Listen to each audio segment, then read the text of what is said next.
আসসালামু আলাইকুম। বিথি রান্নাবাড়িতে সবাইকে স্বাগতম। আজকে আমি আপনাদের সঙ্গে শেয়ার করব গরুর মাংসের কালাভুনা। তো গরুর মাংসের কালাভুনা করার জন্য আমি এখানে ১ কেজি একটু বেশি এখানে গরুর মাংস নিয়ে নিয়েছি। তো মাংসগুলোকে হাড় চর্বি সহই এখানে ১ কেজি পরিমাণ মাংস রয়েছে। তো এগুলো দিয়ে আমি আপনাদের সঙ্গে আজকে শেয়ার করব গরুর মাংসের কালাভুনা। তবে চলুন দেখে নেওয়া যাক আমি আজকে কীভাবে আপনাদের সঙ্গে শেয়ার করি গরুর মাংসের কালাভুনা। গরুর মাংসের কালাভুনা করার জন্য প্রথমে আমি একটা মশলা বানিয়ে নেব। তো মশলাটা বানানোর জন্য প্রথমে আমি নিয়ে নিয়েছি আস্ত জিরা, আস্ত ধনিয়া ১ চামচ নিয়ে নিয়েছি, আস্ত জিরা নিয়ে নিয়েছি, 1/2 চামচ কালো গোলমরিচ, এখানে লবঙ্গ নিয়ে নিয়েছি ৬-৭টা, ডাল নিয়ে নিয়েছি ৪-৫টা ডাল নিয়ে নিয়েছি, 2টা কালো এলাচ নিয়ে নিয়েছি, জয়িত্রী নিয়ে নিয়েছি বেশ কয়েকটা, 10-12টা নিয়ে নিয়েছি সাদা এলাচ, আর এখানে নিয়ে নিয়েছি আমি তেজপাতা, কয়েক টুকরো তেজপাতা নিয়েছি। আর এটা হচ্ছে রাঁধুনি মশলা, যে মশলাটা সহ ছাড়া গরুর মাংসের কালাভুনা করা একদমই সম্ভব নয়। তো সেই রাঁধুনি মশলাটাও আমি এখানে 1 চামচ মতো নিয়ে নিয়েছি। এর ফ্লেভারটাই গরুর মাংসের কালাভুনা তৈরি করবে এই মশলাটা। তো এগুলোকে আমি ভালো করে মিশিয়ে নিচ্ছি। এগুলোকে এখন আমি শুকনো খোলায় ভেজে নেব। তো কড়াই দিয়ে দিয়েছি চুলায়, আর কড়াইটা হালকা গরম করে তাতে ঢেলে দিয়েছি। আর খুব হালকা হিটে এগুলোকে কিছুক্ষণ একটু ভেজে নিতে হবে, আর খেয়াল করতে হবে নিচ থেকে যাতে পুড়ে না যায়।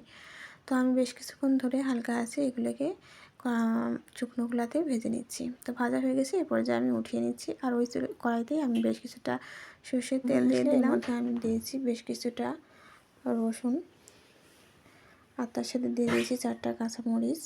ওকে দিয়ে একটু নেড়ে চেড়ে নিচ্ছি। কাঁচামরিচগুলো আমি একটু কেটে দিয়েছি যাতে তেলের উপরে ফেটে না যায়, ফাটলে গায়ে ছিটতে পারে। তো বেশ কিছুটা পেঁয়াজ দিয়ে দিয়েছি, প্রায় 1/2 কাপেরও বেশি। তার সাথে দিয়ে দিয়েছি আদা কুচি, আর 15 থেকে 20টা মতো আমি শুকনো মরিচটা বুঝে শুনে দিতে হবে, যে যেমন ঝাল খেতে পছন্দ করেন সেই অনুযায়ী। এগুলোকে ভালো করে আমি এখন ভেজে নেব।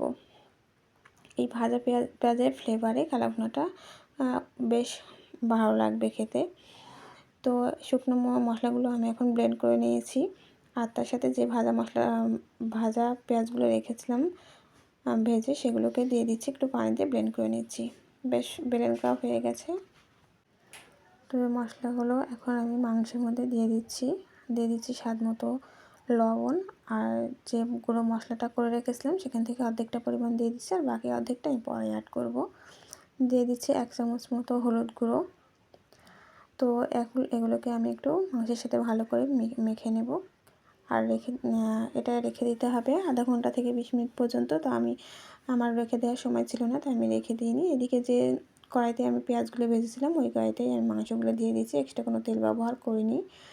তো একটু নেড়েচেড়ে ঢেকে দিয়েছি, ঢেকে দিয়ে আমি আবার কিছুক্ষণ পরে ঢাকনাটা খুলে আবার একটু নেড়েচেড়ে দিচ্ছি। তো এই পর্যায়ে আবারও আমি কিছুক্ষণের জন্য ঢেকে দিলাম।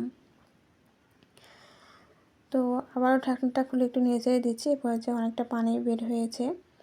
তো এইভাবে ঢেকে ঢেকে বেশ কিছুক্ষণ ধরে একটু রান্না করে নিতে হবে। আর এর মধ্যে আমি আরও কয়েকবার ঢাকনাটা খুলে নেড়েচেড়ে নিয়েছি, যেহেতু এটা গরুর মাংস, তো হতে একটু সময় লাগবে, একটু ধীরে সুস্থে রান্না করতে হবে খুব হালকা হিটে।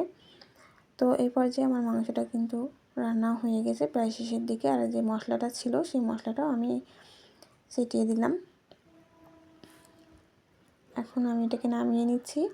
আর চুলায় আমি আরেকটা কড়াই দিয়ে দিয়েছি, তাতে শুকনো মরিচ ফোড়ন দিয়ে দিয়েছি সর্ষের তেল দিয়ে, আর দিয়ে দিচ্ছি বেশ কিছুটা রসুন কুচি, আদা কুচি, আর পেঁয়াজ কুচি।